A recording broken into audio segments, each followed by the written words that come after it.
सुना भी भाई आमर की हाल है? ठीक है जी, अल्लाह शुक्र है। और जी भाई असगर? ठीक है जी अल्हम्दुलिल्लाह। तुसी सुनाओ? अल्लाह दा एहसान है, कर में मालिक दा। नवीं ताजी सुनाओ कोई। पेट्रोल फिर सुनया महंगा हो गया रात। आ यार पेट्रोल दा सुनया 10 रुपए फिर महंगा करते हैं। एक ही कड्ढू ने विच कड़ू की ना दुनिया दा सारी परेशान है। तो लाला नेफ आया एक म्यार कल सवेरे, अच्छा तो ओदा बेचारा रोंदा पिया सी। ते ओनू पेट्रोल नाल की मामला है? पेट्रोल की तुहानू नहीं पता? इन्हां सारिਆਂ ने खच्चर रेड़े ਜਾਂ ਵੇਚ ਦਿੱਤੇ ਇੱਕ ਮਿਆਰਾਂ ਨੇ अच्छा जी। ਤੇ ਉਹ ਭੱਜੇ ਗਏ हाँ ਤੇ ਚਾਹ ਨਾਲ ਇਹ ਲੋਡ ਰਕਸ਼ੇ ਕਢਾ ਲਿਆ। अच्छा ਕਿਸੇ ਨੇ ਕਿਸ਼ਤਾਂ ਤੇ ਲੈ ਲਈ हाँ ਤੇ ਕਿਸੇ ਨੇ ਜਨਾਬ ਨਗਦਾਂ ਦਾ। अच्छा ਵੀ ਖੱਚਰ ਰੇੜੇ ਜੀ ਮਹਿੰਗੇ ਵੇਚ ਗਏ हाँ जी हाँ जी ਕਿਉਂ ਜੀ? ਇਵੇਂ ਗੱਲ ਹੈ।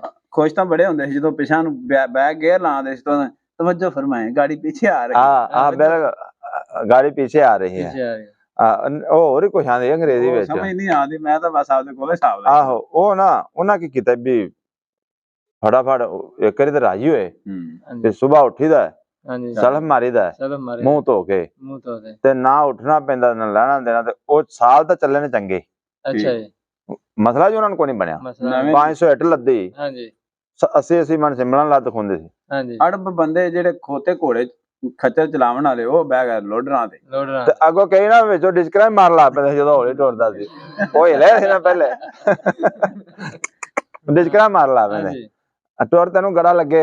हाँ जी ਤੇ ਉਹਨੇ ਭਾਈ ਸਾਹਿਬ ਅਸੀਂ ਛੁੱਟ ਗਈ ਜਾਨ ਸਾਡੀ ਉਦੋਂ ਤਾਂ ਇੱਕ ਵਾਰੀ अच्छा जी ਵੀ ਬਾਅਦ 'ਚ ਜਦੋਂ ਪਤਾ ਲੱਗਾ ਸਾਲ ਚੰਗੇ ਚੱਲੇ ਨੇ, हाँ जी ਸਾਲ ਤੋਂ ਬਾਅਦ ਉਹ ਲੱਗ ਪਿਆ ਕੰਮ ਕੱਢਣ। हाँ जी ਅੱਗੋਂ ਪੈਸੇ ਜੋੜੇ ਕੋਈ ਨਾ, हाँ जी ਪੈਟਰੋਲ ਵੀ ਮਹਿੰਗਾ ਹੁੰਦਾ ਗਿਆ।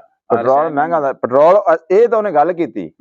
ਉਹਨੇ ਆ ਵੀ ਪਿਛਲੇ ਸਾਲ ਇਹਨਾਂ ਦਿਨਾਂ 'ਚ ਅੱਲਾ ਜੰਨਤ ਨਸੀਬ ਕਰੇ ਇਮਰਾਨ ਖਾਨ ਨੂੰ 150 ਉਦੋਂ 140 ਰੁਪਏ 42 ਰੁਪਏ ਤੇ ਅੱਜ 300 282 83 ਰੁਪਏ ਹੋ ਗਿਆ। 300 ਭਾਈ ਹੋ ਗਿਆ। ਪਿੰਡਾਂ 'ਚ ਤਾਂ 310 ਰੁਪਏ ਪਾ ਦੇਣੇ। ਹਾਂ ਐਵੇਂ ਗੱਲ। ਹਾਂ ਤੇ ਉਹ ਪਹਿਲੇ ਜਦੋਂ ਸ਼ੁਰੂ ਹੀ ਕੰਮ ਹੋਇਆ ਤੇ ਜਦੋਂ ਰਕਸ਼ੇ ਲੈਣ ਉਹਨਾਂ ਤੇ ਉਹਨਾਂ ਹੈ ਵੀ ਲੈ ਵੀ ਇਹ ਤਾਂ ਬਾਈ ਜਾਂਦੇ ਇਹ ਕਰਦੇ ਰਹਿੰਦੇ ਸੀ हाँ जी ਤੇ ਫੱਕ ਫੁੱਕ ਲੱਭਣ ਤੋਂ ਵੀ ਤੇ ਉਹ ਕੱਲ ਵਿਚਾਰਾ ਆਖਿਆ ਪਿਆ ਉਹਨੇ ਹੈ ਦੁੱਧ ਅਸੀਂ ਚੰਗੇ ਸਾਂ ਦੁਪਹਿਰ ਵੇਲੇ ਝੱਟ ਬਹਿ ਜਾਂਦੇ ਸੀ ਵੱਟ ਕਿਸੇ ਦੇ हाँ जी ਤੇ ਇੰਨਾ ਤੱਲਾ ਪਟਣਾ हाँ ਤੇ जी ਚੱਕੀ ਤੋਂ 2 ਸਿਰ ਫੱਕ ਲੈਣੀ नहीं ਤੇ ਸਾਡੇ ਦਾ 2 ਦਿਨ ਟੱਪ ਜਾਣੇ। चापियां ਤੇ ਉਹਨੇ ਹੁਣ ਜਿਹੜਾ हाँ जी ਉਹ ਸਾਡਾ ਕੰਮ ਹੀ ਖਰਾਬ ਹੋ ਗਿਆ ਵੀ 100 ਕਮਾਈ ਦਾ ਤੇ 150 ਹੀ ਰਕਸ਼ੇ ਤਾਂ ਬਣੀ ਖੜੀ ਹੁੰਦੀ। बनी है ਕੰਮ ਕੱਢਦੇ ਪੈਣੇ काम कर दे ਉਹ ਹੋ ਗਏ ਨੇ ਪੁਰਾਣੇ हाँ जी ਤੇ ਉਹ ਹੁਣ ਜਿਹੜਾ ਨਾ ਬੜਾ ਪਰੇਸ਼ਾਨ ਜਾਂ ਸੀ। ਤਾਂ ਉਹਨਾਂ ਦੀ ਛੋਟੀ ਘਰੋਂ ਲੈ ਸੱਟਣਾ ਹੁੰਦਾ ਘਰੋਂ ਕੂੜਾ ਹੁੰਜਣਾ ਉਹ ਤਾਂ ਵੇਖੇ ਨਾ। ਆਹ ਨਹੀਂ ਤੇ ਇੱਕ ਨੁਕਸਾਨ ਵੀ ਤਾਂ ਹੋਇਆ ਨਾ ਉਹਨਾਂ ਨੂੰ। ਉਹ ਕੀ ਨੁਕਸਾਨ ਹੈ? ਉਹ ਭਾਈ ਜਾਨੋ ਉਹ ਸਰਗੀ ਵੇਲੇ ਬਿਠਾ ਲੈਂਦੇ ਸੀ ਖੱਚਰ।